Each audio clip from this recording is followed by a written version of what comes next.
RW and JB Sports Podcast, Episode 3. So let's talk NFL free agency, Reagan. So yesterday, the big plethora of moves was starting with the Jaguars. They cut 5 players. Malik Jackson, who was due like $20 million something dollars. Tashawn Gibson, their pretty good safety. Carlos Hyde, who the Browns traded earlier in the year for a 5th round pick. Now he's a free agent. And they traded one of their running backs and they cut one of the running backs and their long snapper. So this cleared up $30 million of space, seemingly to allow them to sign Nick Foles, who everyone thinks they're going to sign. But I'm kind of confused as to why they think they need this much money. I guess it's because they think they need to sign him to a 3 or 4 year deal. But they're the only team right now that has a glaring need at quarterback. You could argue that the Dolphins do, but they still have Brock Osweiler, and they're in full tank mode, so he could be just like their quarterback to tank until either Trevor Lawrence or Tua Tagovailoa go in the draft. So what are your thoughts on the Jaguars? Honestly, I think the Jags were pretty smart in making this plethora of cuts because they do need a quarterback, and Nick Foles is one of the best in free agency. He beat the Patriots. He almost beat the Saints. Yeah. Should've beat the Saints. So I think he's definitely proven, and to get $30 million for like a 4 to 5 year deal would be pretty good in terms of the Jags getting a quarterback and Nick Foles getting that money.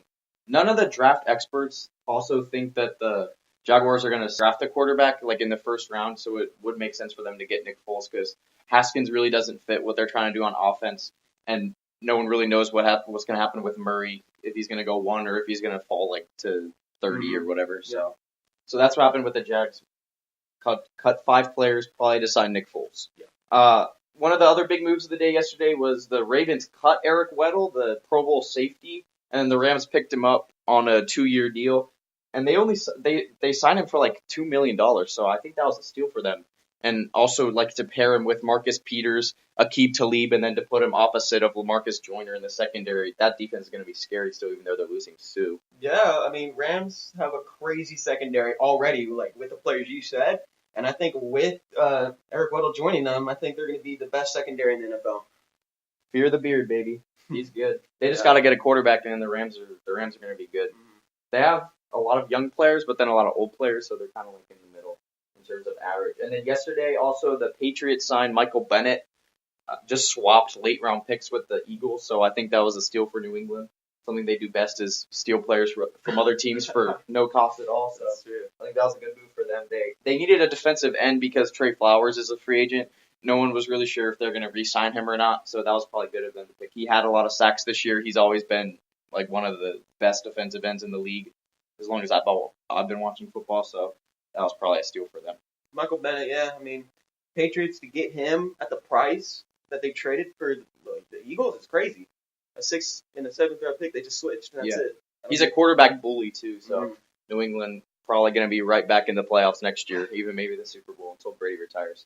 And then the crazy thing that happened yesterday. So Antonio Brown last night, we're in the Central Time Zone, so around like 11 to 11:30 p.m., got traded to the Bills. But then when I woke up I slept through his whole stint in Buffalo. Well, his stint in quotations because it didn't even really happen. But so when I woke up, then Ian Rappaport had tweeted that the trade fell through, and then the Bills GM actually had to come out like on social media and acknowledge like that they discussed it but they moved away from it and they're no longer interested.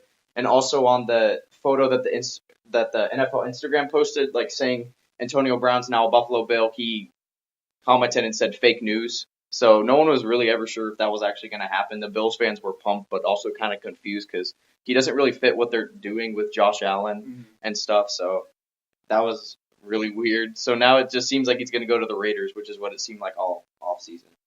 What do you think about this? I know we slept through it. Yeah, I mean, I was awake whenever I first got the news from Ian Rappaport. I was shocked. There was no news at all of Buffalo being like considered to get Brown. Sure. It was always either the Raiders or some other team. But when I heard it, I was like, there's no way this could be like true. And then I went to bed and woke up and I found out like this straight fell through. So what you said, you had to come out and say like they were talking about it, but it definitely fell through. Yeah, I just woke up to all the memes like saying, or have a picture of Josh Allen throwing like, oh, AB got to be over there somewhere and stuff like that. And I didn't get it and then I saw your Rapport tweet like the trade had happened and then fell through. And what a mess though. The Steelers are just a mess with them. So then, now we're going to talk about Zion Williamson. So he suffered an injury a few weeks ago. He broke through his shoe. I'm sure that you guys saw it all over social media. Not a good look for Nike. But the question now is, with Selection Sunday a week from tomorrow, should Zion play or should he not play in the tournament? You know, I think Zion, this is an unpopular opinion, I think he shouldn't play in the NCAA tournament because he's most definitely going to be the first pick in the 2019 NBA draft. And with being injured already this season, it would be very dumb for him to risk another injury playing in the tournament. Yeah, that's true. But I think from a Duke perspective, they don't really have a choice but to get him on the floor if they can, because the reason that they went out and recruited Zion, RJ Barrett, Cam Reddish was to win the championship this year, and they literally went all in for this season.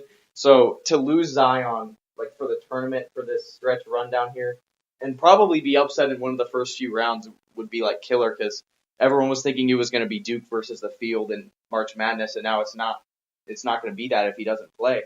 Stats for you: the Blue Devils have gone 3-2, including the game that Zion got hurt in. So they've lost twice in their past 5 games. They play UNC tonight on the road, so probably going to lose that one.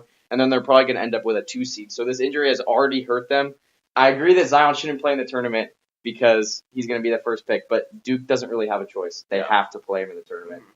So the NBA playoffs and Stanley Cup playoffs both start in about a month. We're in the home stretch. Yeah, of sports. It's a really good time right now. But then after the NBA Finals, and you only have baseball, and it's a terrible time until training camp starts. Okay, you like baseball, but I find it really boring. So the Lakers aren't going to make the playoffs, which is so funny. The other night, LeBron he passed Michael Jordan for 4th all-time in points. He's about 1,100 or so away from Kobe, so that probably won't happen until the next year. And the Lakers put LeBron on a minutes restriction now, so we're not even going to be seeing LeBron for the last 20-so games that they play. So they're basically saying, we're not going to make the playoffs, we're just going to rest him for next year. So they're done. That's going to break LeBron's 8-year streak, I believe it is, of how many times he made the playoffs. See, I think that whenever LeBron went to LA, he was thinking about going to LA, not thinking about, oh crap, I'm going to play in the West. Because the West is a totally different animal than the East. You have the Warriors, you have the Thunder, you have the Rockets. Even the Nuggets are pretty good this year. So there's a lot of good teams in the West. In the East, you really have 2 teams and then everybody else. And basically the East is to play for rights to lose to the Warriors in the finals. So no Lakers in this year's playoffs. The playoffs tip off in about a month. I fully expect Golden State to three-peat, I guess it would be. Sadly. Yeah, probably. And then the Stanley Cup playoffs, probably second in my opinion to March Madness for the best playoffs. Because you never know what's going to happen. Now this year, I think we kind of all think the Lightning are going to win. They already clinched a playoff spot. They're 20 points above the Bruins in the Atlantic. So they're going to win their division. They're going to get the 1 seed, and they're going to have home ice throughout the entire playoffs. And watching the Lightning, so it's hard to be way better than everyone else at hockey, but this year the Lightning have just completely run away with the league, in terms of points. They already have over 100 points, and the second is 89. So the Calgary Flames and the Boston Bruins have 89 points. So Lightning have just completely run away with this year in the regular season. Now the playoffs, you never know what's going to happen. But there's fast teams. Vasilevsky has been so good for them, so I'm excited to watch Lightning in the playoffs. So Reagan, you saw the MLB post a couple weeks ago where they predicted every team's record for this upcoming season. Now there was a lot of controversy with this, in the comments, and the people were tweeting about it also, because they had the Cubs, for example, at 79 wins, which I'm kind of confused about because they still have everyone on their team that they had in 2016 when they won the title. So I don't see why they're not predicted to win their division, especially because they're in a division with no one good except the Brewers, pretty much. So, Addison Russell, their superstar shortstop, is suspended due to domestic violence or whatever. So he's gone for 3/4 of the season. Chris Bryant, Kyle Schwarber, Javier Baez, yeah. Those are all crazy good players. Anthony Rizzo, yeah. And their rotation is crazy good too. They have Yu Darvish, Cole Hamels, John Lester. Those are 3 studs right there. They lost Arrieta, but they replaced him with Hamels. Mm-hmm. So yeah. It's crazy that MLB thinks they aren't going to win more than 80 games. It's crazy. And then something else interesting was in the NL East prediction. Sorry, they predicted the Phillies and Nationals to have the same record at 89 and 73, which is kind of weird because I think everyone thinks the Phillies are going to win that division now that they have Harper and McCutchen and Aaron Nola and everybody else that they have. So Segura. Yeah. But then what do the Nationals have now? I don't think what are they really left with? Why are they predicted this good? I don't know. That's they lost weird. their franchise player.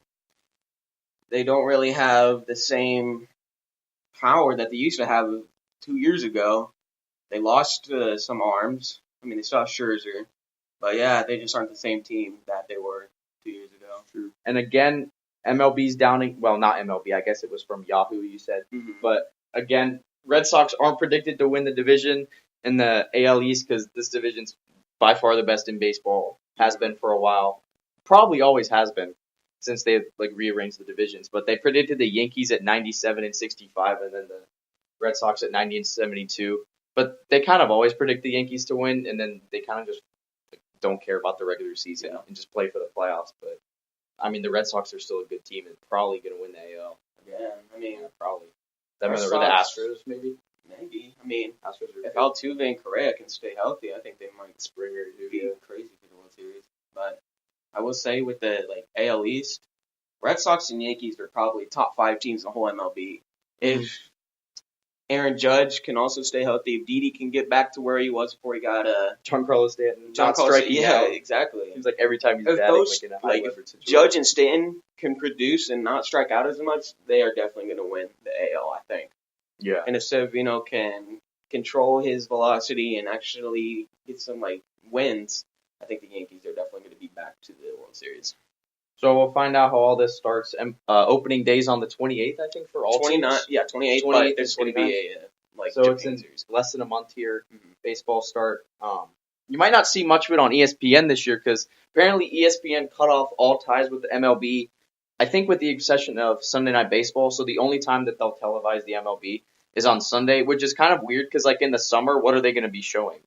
Nothing. Women's basketball. I mean, what are they going to be AAF football? Yeah. I mean, what are they going to be showing? So that's pretty weird, but you can follow the MLB obviously on their social media and on their website too. Yeah. So that all starts the 28th, and then we have NFL free agency going on. Selection Sundays in a week. We have the lower league tournaments this week. I love watching those. Those are the best part of the pre-March Madness stuff because these little schools get so excited to make it. Like Loyola Chicago last year won the I don't even know which division tournament or whatever they were in. Yeah, I don't know which league they're in, but they ended up going to the Final Four. They beat all these good teams, and no one even knew who they were. Sister Jean blessed them, I guess. But yeah, so these little league schools will make the tournament what it is. If you just had Duke, UNC type of games, every game that wouldn't be as fun. So you got March Madness coming up. You got NFL free agency. You got Stanley Cup playoffs starting in 2-3 weeks, I think, and then NBA playoffs will start in about a month. But again, no Lakers, no LeBron James in the playoffs. Woo! So basically, the Warriors probably have a free path to the finals. Yep. Would you say that? Probably. I would say that. It seems like it. That's kind of how the NBA works nowadays. Sadly. But Stanley Cup playoffs will be good. We'll expect the Lightning to go all the way. But NHL playoffs, you never really know. Thank you for listening to episode 3 of the RW and JB Sports Podcast. We'll see y'all next time for episode 4. Thanks for listening.